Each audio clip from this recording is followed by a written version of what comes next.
Hello trainings. आज मैं आपको फिटर के फर्स्ट ईयर में ड्रिलिंग और रिमिंग से संबंधित कुछ इंपॉर्टेंट क्वेश्चंस के बारे में बताने वाला हूं, जो आपके आने वाले एग्ज़ाम में काफ़ी फ़ायदेमंद होंगे।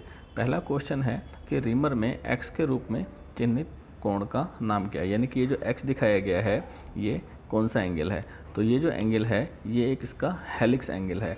एक्चुअल में हेलिक्स एंगल क्या होता है, रिमर का जो जितने एंगल पर उसके कटिंग टीथ बने होते हैं वह उसका हेलिक्स एंगल कहलाता है। नेक्स्ट क्वेश्चन में पूछा गया है कि ड्रिल किए गए छेद को फिनिश करने की प्रक्रिया का क्या नाम है। अगर हमने कोई ड्रिल किया हुआ है और उसको हमें फिनिश साइज करना है तो उसके लिए हम रिमिंग प्रोसेस करते हैं। नेक्स्ट क्वेश्चन है कि क्यों हैंड रिमर के दांतों में असमान अंतराल होता है। तो हैंड रिमर के दांतों में असमान अंतराल इसलिए दिया जाता है ताकि वो चैटरिंग को कम करे, चैटरिंग की आवाज़ को कम करने के लिए। नेक्स्ट क्वेश्चन है कि ट्विस्ट ड्रिल में क्लियरेंस एंगल का क्या उद्देश्य है। ट्विस्ट ड्रिल में हम क्लियरेंस एंगल क्यों देते हैं। तो क्लियरेंस एंगल देने का कारण ये होता है कि ड्रिल के किनारों को हम फ्रिक्शन से बचा सकें। ड्रिलिंग के दौरान उसके जो किनारे हैं वो वर्क पीस से रगड़ नहीं खाने चाहिए। नेक्स्ट क्वेश्चन है कि रिविटिंग के लिए काउंटर सिंकिंग का कितना एंगल होता है। तो रिविटिंग के लिए काउंटर सिंकिंग का एंगल 75 डिग्री रखा जाता है। नेक्स्ट क्वेश्चन है कि ड्रिलिंग करते समय ड्रिल के ओवरहीट होने का क्या कारण है। जब हम ड्रिल करते हैं तो कभी कभी ड्रिल ओवरहीट हो जाता है। उसका कारण ये होता है कि उसका क्लियरेंस एंगल सही नहीं होता है। अगर क्लियरेंस एंगल सही नहीं होगा तो उसके ओवरहीट होने का कारण होगा। नेक्स्ट क्वेश्चन है कि दी गई गहराई के लिए छिद्र को बड़ा करने के लिए ऑपरेशन का नाम क्या है। यदि कोई ड्रिल किया हुआ है और उसके हम एंड को थोड़ा बड़ा करते हैं, सिरे को थोड़ा सा बड़ा करते हैं, तो यह प्रोसेस काउंटर बोरिंग कहलाता है। नेक्स्ट क्वेश्चन है कि यदि ड्रिल का क्लियरेंस एंगल अधिक हो जाएगा तो क्या होगा। क्लियरेंस एंगल अधिक हो जाने से उसके जो कटिंग एजेस हैं वो कमज़ोर हो जाएंगे, उनके टूटने का चांस रहेगा। नेक्स्ट क्वेश्चन है कि यदि ड्रिलिंग के दौरान स्पिंडल केंद्र से बाहर चल रहा हो तो क्या होगा।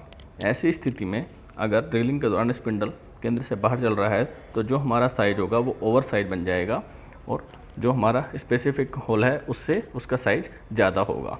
नेक्स्ट क्वेश्चन है, एक फिगर दिखाया गया है और पूछा गया है कि इस फिगर में जो ये एक्स मार्क है ये क्या है। इसमें थ्रेड के एक्स के रूप में जो चिन्हित एलिमेंट है इसको क्या कहते हैं। तो ये इन्होंने एक इसका पिच को शो किया गया है। नेक्स्ट क्वेश्चन में पूछा गया है कि ग्राइंडिंग व्हील है जिसका स्पेसिफिकेशन 32A46H8V है, तो उसमें ये ए क्या है। तो जो इसका ये ए है ये इसके एब्रेसिव का टाइप्स है, ये बता रहा है कि इसमें किस प्रकार का एब्रेसिव है। ए जो है एल्यूमिनियम ऑक्साइड के लिए सिंबल होता है जो कि एक आर्टिफिशियल एब्रेसिव होता है। इसी के साथ एक और आर्टिफिशियल एब्रेसिव सिलिकॉन कार्बाइड होता है, उसका सिंबल जो है वो सी होता है। नेक्स्ट क्वेश्चन है, उसमें पूछा गया है कि कोसेंट्रिक चलने के लिए ग्राइंडिंग व्हील को लगाने के बाद क्या करना चाहिए, यानी ग्राइंडिंग में लगाने के बाद वो सेंटर में चले, इसके लिए हमें क्या करना चाहिए। तो इसके लिए हम ग्राइंडिंग व्हील को ट्रूइंग करते हैं प्रॉपर तरीके से ताकि वह कोसेंट्रिक चल सके। नेक्स्ट क्वेश्चन में पूछा गया है कि ब्लास्ट फर्नेस से जो उत्पाद प्राप्त होता है वह क्या है। तो ब्लास्ट फर्नेस से हम पिग आयरन को प्राप्त करते हैं। नेक्स्ट क्वेश्चन में पूछा गया है कि मैग्नेट बॉल बेरिंग और कटिंग टूल के निर्माण के लिए किस धातु का उपयोग किया जाता है। तो मैग्नेट और बॉल बेरिंग और कटिंग टूल के लिए जनरली हम कोबाल्ट का प्रयोग करते हैं। नेक्स्ट क्वेश्चन है कि कॉपर पायरेट अयस्क में कितना तांबा होता है, यानी कि जो कॉपर का एक अयस्क होता है पायरेट उसमें कितने परसेंटेज तक तांबा होता है। तो उसमें 0.32% तक तांबा पाया जाता है। नेक्स्ट क्वेश्चन है कि कौन सी धातु कई प्रकार के अम्लों के लिए प्रतिरोधी है। किस प्रकार का मटेरियल है जो अलग अलग प्रकार के एसिड्स को भी रेजिस्ट करता है। तो ये एक लेड है, लेड का प्रयोग किया जाता है। नेक्स्ट क्वेश्चन है टेलीस्कोपिक गेज का उपयोग क्या है। जो टेलीस्कोपिक गेज इंस्ट्रूमेंट है उसका फंक्शन क्या है। तो टेलीस्कोपिक गेज का काम छेद स्लॉट के आकार को मापने में किया जाता है। नेक्स्ट क्वेश्चन है कि सतह के पास टूटे हुए स्टड को निकालने के लिए कौन सी विधि उपयुक्त है। जो नेक्स्ट प्रोसेस दिखाए गए हैं, easy out method, making drill hole, prick punch method और यूजिंग स्क्वायर टैप पिंच, इसमें से आसान विधि कौन सी है। अगर जो हमारा स्टड है वो सतह सरफेस के पास टूटा है तो ऐसी स्थिति में हम प्रिक पंच मेथड की वजह से हम उस टूटे हुए स्टड को निकालने का प्रोसेस करेंगे। नेक्स्ट क्वेश्चन है कि काउंटर सिंक हेड स्क्रू का एंगल कितना होता है। तो काउंटर सिंक हेड स्क्रू का जो एंगल होता है वह 90 डिग्री होता है। नेक्स्ट क्वेश्चन है, इसमें एक फिगर दिखाया गया है और पूछा गया है कि इस फिगर में जो ये x है ये क्या है। तो जो ये x है यह इसका एक लिप क्लियरेंस एंगल है जो लगभग 8 से लेकर के और 12 डिग्री तक रखा जाता है। नेक्स्ट क्वेश्चन है, इसमें पूछा गया है कि ड्रिल बिट में हेलिक्स कोण किस कोण से निर्धारित किया जाता है। तो ड्रिल बिट में हेलिक्स कोण को हम दूसरे एक ट्रैक एंगल से भी हम इसको स्पेसिफाई करते हैं। नेक्स्ट क्वेश्चन है, उसमें पूछा गया है कि रिमर का क्या उपयोग है। जो रिमर का उपयोग होता है वो जो हमने ड्रिल के द्वारा होल किया गया है उसको एक्यूरेट साइज बनाने के लिए किया जाता है, यानी कि ड्रिल किए गए छेद के सही आकार की फिनिशिंग करने के लिए हम रिमर का प्रयोग करते हैं। नेक्स्ट क्वेश्चन है, इसमें पूछा गया है कि टाइप एन ट्विस्ट ड्रिल का उद्देश्य क्या है। तो जो टाइप एन है इस ड्रिल का जो उद्देश्य है वह नॉर्मल जो लो कार्बन स्टाइल होता है उसके उपयोग के लिए किया जाता है। जनरली 3 प्रकार के हम ट्विस्ट ड्रिल यूज़ करते हैं, एच, एन और एस। एच टाइप जो होते हैं वो हार्ड मटेरियल्स के लिए, एन जो नॉर्मल के लिए और एस सॉफ्ट मटेरियल के लिए हम यूज़ करते हैं। नेक्स्ट क्वेश्चन में पूछा गया है कि कौन से रिमर में लंबा टेपर लीड होता है, यानी कि ऐसा किस प्रकार का रिमर होता है कि जिसमें टेपर लीड लंबाई में होता है। तो जो ये सॉकेट रिमर होता है, जो सॉकेट रिमर है इसमें जो टेपर लीड होता है वह लंबा होता है। नेक्स्ट क्वेश्चन में पूछा गया है कि पायलट के साथ हैंड रिमर में पायलट का क्या कार्य है। एक पायलट रिमर होता है उसमें आगे की तरफ पायलट बन दिया जाता है, तो उसका क्या फंक्शन है। तो उस पायलट का फंक्शन ये होता है कि जो रिमर है, जो ये रिमर है उसको रिम होने वाले होल के साथ कोसेंट्रिक बना करके रखता है। नेक्स्ट क्वेश्चन है, इसमें पूछा गया है कि ड्रिल के पॉइंट एंगल बिंदु कोण को कौन तय करता है, यानी कि हमें ड्रिल का पॉइंट एंगल कितना रखना है ये जो है किस बात पर निर्भर करता है। तो ड्रिल के पॉइंट एंगल के लिए हम जॉब का जो मटेरियल होता है वह इम्पोर्टेंट होता है कि जितना जॉब का जो हार्ड मटेरियल होते हैं उसके लिए हम एंगल ज़्यादा रखते हैं और सॉफ्ट मटेरियल के लिए हम पॉइंट एंगल कम रखते हैं। नेक्स्ट क्वेश्चन है कि 10 मिलीमीटर के छेद की रिमिंग करने के लिए ड्रिल का क्या आकार होगा अगर अंडर साइज 0.2 mm और ओवर साइज 0.05 mm होगा। तो रिमिंग की कैलकुलेशन के लिए एक फार्मूला होता है कि जो भी ड्रिल का जो साइज है, जो छेद का साइज है उसमें से हम अंडर साइज और ओवर साइज को ऐड करके घटा देते हैं। जैसे कि इसमें अंडर साइज है 0.2 और उसका जो ओवर साइज है वो 0.05 है, ये दोनों मिलकर के 0.25 होता है।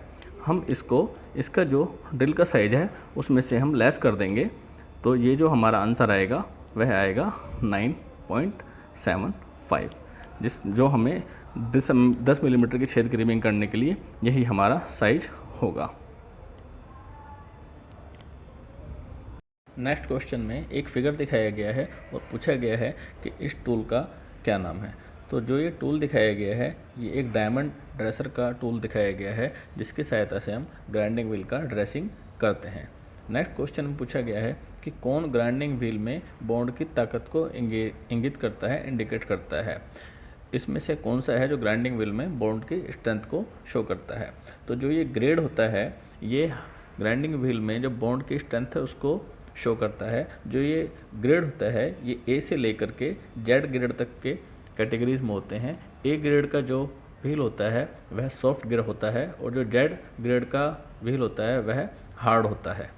नेक्स्ट क्वेश्चन है, इसमें पूछा गया है कि उस दोष का क्या नाम है अगर ग्राइंडिंग व्हील की सतह चिकनी और चमकदार हो जाए। ग्राइंडिंग व्हील ऑपरेशन के दौरान यदि बिल्कुल उसकी जो सरफेस है, जो एब्रेसिव पार्टिकल्स हैं वो ख़त्म हो जाते हैं और स्मूथ हो जाते हैं और शाइन करते हैं, तो वो क्या कारण है। तो उसका जो कारण होता है कि वह उस प्रोसेस को हम ग्लेजिंग कहते हैं। ये जो डिफेक्ट होता है इसको ग्लेजिंग के नाम से जाना जाता है। नेक्स्ट क्वेश्चन में पूछा गया है कि क्यों कृषि उपकरण रोट आयरन से बनाए जाते हैं। रोट आयरन से एग्रीकल्चर जो इक्विपमेंट है उनके बनाने का क्या कारण है, ताकि उसमें कोरोजन रेजिस्टेंस, उसको हम घिसाव प्रतिरोधी, जंग प्रतिरोधी से बचाने के लिए हम उसका प्रयोग करते हैं। नेक्स्ट क्वेश्चन में एक फिगर दिखाया गया है। एक ये ब्लास्ट फर्नेस का फिगर है और उसमें पूछा गया है कि ये एक्स क्या है। तो ये जो एक्स है ये ट्यूयर्स है जिसकी सहायता से फर्नेस में एयर का फ्लो दिया जाता है। नेक्स्ट क्वेश्चन में पूछा गया है कि कास्ट आयरन एलॉय में कार्बन कंटेंट की रेंज क्या होती है। तो कास्ट आयरन में जो कार्बन कंटेंट होता है वह लगभग 2 से लेकर 4% तक होता है। नेक्स्ट क्वेश्चन में एक फिगर दिखाया गया है और पूछा गया है, ये एक वर्नियर माइक्रोमीटर का फिगर दिखाया गया है और उसमें पूछा गया है कि ये एक्स मार्क क्या है। तो जो ये एक्स मार्क है यह इसका थिम्बल है जिसके ऊपर ये ग्रेजुएशन बने होते हैं। नेक्स्ट क्वेश्चन है, इसमें फिर से एक फिगर दिखाया गया है और पूछा गया है कि इसमें जो टूटे हुए स्टड को वो निकाल रहे हैं, इस विधि का क्या नाम है। तो ये क्या कर रहे हैं, ये प्रिंग पच मेथड की वजह से जो टूटा हुआ स्टड इसके अंदर टूट गया है उसको ये निकाल रहे हैं। नेक्स्ट क्वेश्चन है कि एक ड्रिल किए गए छेद के अंत को बेवलिंग का कार्य क्या है। एक ड्रिल किया हुआ होल है और उसके जो सिरे हैं उसको बेवल किया गया है, यानी कि एंगल में उसके बड़ा किया गया है, तिरछा बड़ा किया गया है। तो इस प्रकार का जो प्रोसेस होता है वह काउंटर सिंकिंग कहलाता है। नेक्स्ट क्वेश्चन में पूछा गया है कि यदि क्लियरेंस कोण गलत है तो इससे क्या प्रभाव पड़ेगा। अगर ड्रिल का क्लियरेंस एंगल गलत हो जाएगा तो उसकी वजह से वह हीट करेगा, ओवरहीट हो जाएगा। नेक्स्ट क्वेश्चन में पूछा गया है, एक फिगर दिखाया गया है और उसमें पूछा गया है कि कटर है, इसमें जो ये एक्स मार्क है ये क्या है। तो ये जो इसका एक एक्स मार्क है यह इसका नेगेटिव रैक एंगल है। ये आप देख रहे हैं कि ये इस लाइन से इस तरफ है, तो जो एंगल होता है रैक एंगल ये होता है नेगेटिव है। अगर ये सीधा रहता है तो ये जीरो रैक एंगल हो जाता है और इस तरफ हो जाता है तो ये पॉजिटिव रैक एंगल कहलाता है। नेक्स्ट क्वेश्चन है, इसमें पूछा गया है कि आंतरिक मेट्रिक मोर्स टेपर होल को रिमिंग करने के लिए किस रिमर का उपयोग किया जाता है। कि इंटरनल अगर मेट्रिक मोर्स टेपर होल करना है तो उसके लिए हम किसका प्रयोग करेंगे। इसके लिए हम समानांतर सैंक के साथ एक सॉकेट रिमर का प्रयोग करते हैं। नेक्स्ट क्वेश्चन में एक फिगर दिखाया गया है और पूछा गया है कि इस प्रकार के रिमर का क्या नाम है। तो यह एक हैंड रिमर का फिगर दिखाया गया है। नेक्स्ट क्वेश्चन में एक और फिगर दिखाया गया है और पूछा गया है कि जो ये एक्स है, ये चिन्हित भाग एक्स ये क्या है। तो यह एक आर्बर का फिगर मार्क किया गया है। इसका प्रयोग वहाँ किया जाता है जब स्पिंडल के साइज से छोटे साइज का कोई ड्रिल करना होता है, तब हम ये आर्बर का प्रयोग करते हैं। नेक्स्ट क्वेश्चन में पूछा गया है कि किस रिमर में एक लंबा टेपर लीड होता है। तो जो ये हैंड रिमर होता है इसमें टेपर लीड लंबा होता है जिसकी सहायता से वो उसको टूटने से बचाता है। नेक्स्ट क्वेश्चन में पूछा गया है कि ड्रिल किए गए होल पर किस प्रकार के एक फिगर दिखाया गया है और पूछा गया है कि ये जो फिगर है इसमें जो ड्रिल किया होल है उसमें क्या डिफेक्ट है। तो इसमें आप देख पा रहे हैं कि इसमें जो ये होल है ये ओवर साइज का होल बन गया है। नेक्स्ट क्वेश्चन है कि अगर ग्राइंडिंग व्हील के छिद्र बंद हो जाएं तो क्या दोष होगा। ग्राइंडिंग व्हील्स के अगर छिद्र बंद हो जाते हैं तो ये इस प्रोसेस को कई बार क्या होता है, जब हम मेटल काटते हैं तो मेटल कटने के बाद में ग्राइंडिंग व्हील्स के एब्रेसिव पार्टिकल्स के बीच में फंस जाते हैं जिसकी वजह से उसके छिद्र बंद हो जाते हैं। इस प्रोसेस को हम लोडिंग ऑफ ग्राइंडिंग व्हील कहते हैं और इस दोष को दूर करने के लिए हम ग्राइंडिंग व्हील को ड्रेसिंग करते हैं। नेक्स्ट क्वेश्चन है कि किस कास्ट आयरन में मशीन टूल्स में कंपन और टूल चैटरिंग को कम करने की क्षमता होती है। तो जो ग्रे कास्ट आयरन होता है वह वाइब्रेशन और टूल की चैटरिंग को कम करने की क्षमता रखता है। नेक्स्ट क्वेश्चन में पूछा गया है कि रोट आयरन यानी रोट लोहे का उत्पादन करने के लिए किस भट्टी का उपयोग किया जाता है। तो रोट आयरन के लिए हम पुडलिंग फर्नेस का प्रयोग करते हैं। ब्लास्ट फर्नेस से पिग आयरन प्राप्त होता है और क्योपला फर्नेस से कास्ट आयरन प्राप्त किया जाता है। नेक्स्ट क्वेश्चन है, इसमें पूछा गया है किस अयस्क का उपयोग किया जाता है जस्ता निकालने के लिए। जिंक को निकालने यानी कि जिंक का जो अयस्क है वो क्या है। तो जिंक जो है कैलामाइन से निकाला जाता है और जो बॉक्साइट है ये एल्युमिनियम का अयस्क होता है। बॉक्साइट से एल्युमिनियम निकाला जाता है, गैलेना से लेड निकाला जाता है और कैस्टराइट से टिन प्राप्त किया जाता है। नेक्स्ट क्वेश्चन है, इसमें पूछा गया है कि किस उपकरण का उपयोग बेरिंग की आंतरिक क्लियरेंस को जांचने के लिए किया जाता है। तो अगर हम बेरिंग की इंटरनल क्लियरेंस को चेक करने के लिए हमें एक फिलर गेज का प्रयोग करते हैं। नेक्स्ट क्वेश्चन में एक कॉलेट का फिगर दिखाया गया है और पूछा गया है कि इसमें ये एक्स मार्क क्या है। तो जो ये एक्स मार्क्स हैं ये इस कॉलेट के फिंगर्स को दिखा रहा है। नेक्स्ट क्वेश्चन में पूछा गया है कि एक्मे थ्रेड्स का एंगल कितना होता है। एक्मे थ्रेड्स का एंगल, एक पावर थ्रेड्स होती हैं और इस एक्मे थ्रेड्स का एंगल 29 डिग्री होता है। नेक्स्ट क्वेश्चन में एक फिगर दिखाया गया है और पूछा गया है कि इसमें जो ये एक्स मार्क है ये थ्रेड्स में क्या है। तो ये जो एक्स मार्क है ये इसका एक थ्रेड एंगल को शो कर रहा है। नेक्स्ट क्वेश्चन में पूछा गया है कि कौन सा पद एक पूर्ण घुमाव में स्क्रू के अक्षीय गति को वर्णन करता है। यानी कि जब हम एक पूरा चक्कर लगाते हैं तो जो उसका एक सर्कुलेशन होता है वो स्क्रू के एक्सियल मूवमेंट को वर्णन करता है। तो ये एक्चुअल में जो इसकी एक डेफिनेशन है लीड, उसको ये बता रहा है। नेक्स्ट क्वेश्चन है कि ड्रिल बिट का साइज कैसे मापा जाता है। ड्रिल बिट का जो हम साइज नापते हैं वो दोनों लैंड के बीच नापते हैं। नेक्स्ट क्वेश्चन में पूछा गया है कि सामान्य प्रयोजन में ड्रिल का हेलिक्स एंगल क्या होता है। तो जनरल पर्पस के लिए जो ड्रिल का हेलिक्स एंगल है वो हम 27.5 डिग्री रखते हैं। नेक्स्ट क्वेश्चन में एक फिगर दिखाया गया है और पूछा गया है कि ये किस प्रकार का टूल है।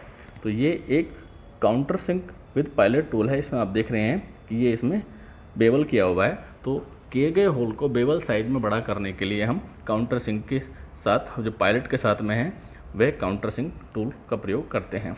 नेक्स्ट क्वेश्चन है कि एक रीमर का कौन सा भाग चिप्स निकालने के लिए डिजाइन किया जाता है।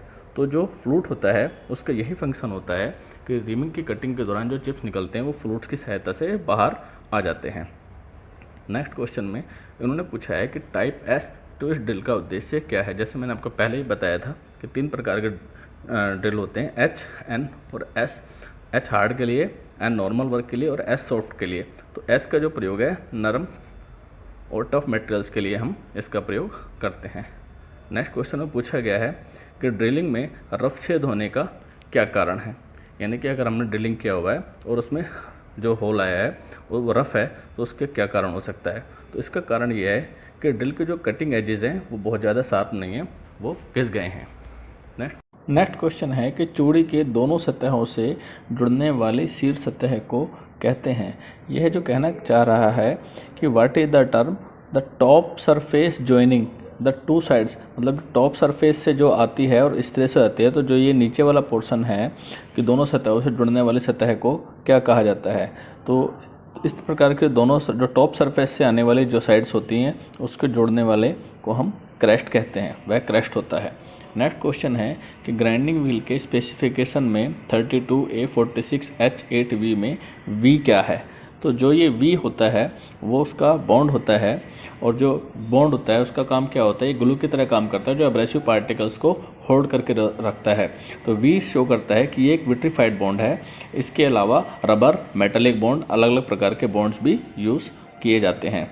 नेक्स्ट क्वेश्चन है कि डाई स्टील की ग्राइंडिंग के लिए किस प्रकार के एब्रेसिव पहिए का उपयोग, एब्रेसिव व्हील का प्रयोग किया जाता है। तो डाई स्टील के लिए हम जो यूज़ करते हैं वो वाइट एल्युमिनियम ऑक्साइड जो ग्राइंडिंग व्हील है, एब्रेसिव व्हील है, उसका हम प्रयोग करते हैं। नेक्स्ट क्वेश्चन में पूछा गया है कि कौन सा शब्द व्यक्तिगत अपघर्षक ग्रेन्स के बीच मौजूद बॉन्ड की मात्रा को इंगित करता है। यानी कि कौन सा ऐसा टर्म है जो हमें दिखाता है कि जो एब्रेसिव ग्रेन्स के बीच में जो बॉन्ड है उसकी मात्रा है। तो जो एब्रेसिव जो पार्टिकल्स होते हैं उनके बीच में जो बॉन्ड होता है वो उसका स्ट्रक्चर शो करता है। एक्चुअल में जो स्ट्रक्चर होता है वो 1 से लेके 14 तक नंबर्स में होता है। 1 से लेके जो 7 तक के नंबर्स होते हैं। इसका मतलब होता है कि जो स्ट्रक्चर्स है वो डेंस है, इसमें ग्रेन्स काफ़ी नज़दीक होते हैं। और 8 से लेके 14 तक का जो स्ट्रक्चर होता है वो ओपन स्ट्रक्चर्स होता है। इसका मतलब ये होता है कि उसमें जो एब्रेसिव पार्टिकल्स हैं वो काफ़ी दूर दूर हैं, उनमें स्पेस है। नेक्स्ट क्वेश्चन में पूछा गया है कि वर्नियर माइक्रोमीटर में एक्स के रूप में जो एक चिन्हित भाग है इसका क्या नाम है। तो जो ये इसमें इन्होंने ये एक्स दिखाया हुआ है ये क्या है। तो जो ये एक्स दिखाया हुआ है इन्होंने, यह इसका वर्नियर डिविजन्स को शो कर रहा है। नेक्स्ट क्वेश्चन में एक टेलीस्कोपिक गेज है। इस टेलीस्कोपिक गेज में ये जो एक्स के रूप में है इन्होंने पूछा है कि ये क्या है। तो जो टेलीस्कोपिक गेज में जो ये एक्स है ये इसकी एक टेलीस्कोपिक लैग है। नेक्स्ट क्वेश्चन में एक फिगर दिखाया गया है और पूछा गया है कि इस टूल का क्या नाम है। तो इसमें आप देख रहे हैं कि किए हुए जो होल है उसको ये बेवल कर रहा है जो कि एक काउंटर सिंकिंग टूल कहलाता है। नेक्स्ट क्वेश्चन में एक फिगर दिखाया गया है और पूछा गया है कि इसमें जो ये एक्स मार्क है ये क्या है, ये एक्स मार्क क्या है। तो जो ये एक्स मार्क है ये इसका पॉइंट एंगल है और जनरल पर्पज़ के लिए ये एक्स मार्क जो एंगल होता है पॉइंट एंगल वो 118 डिग्री ड्रिल का होता है। नेक्स्ट क्वेश्चन में एक ये रिमर में एक्स के रूप में पूछा है कि ये एक्स क्या है। तो जो ये एक्स इन्होंने पूछा है ये इसका एक फेस है, जो कटिंग टीथ है उसका ये फेस है। नेक्स्ट क्वेश्चन है कि कौन सा कोण ड्रिल के रैक कोण को निर्धारित करता है। तो जैसे मैंने आपको पहले ही बताया था जो हेलिक्स कोण है वह ड्रिल के रैक कोण को भी निर्धारित बताता है।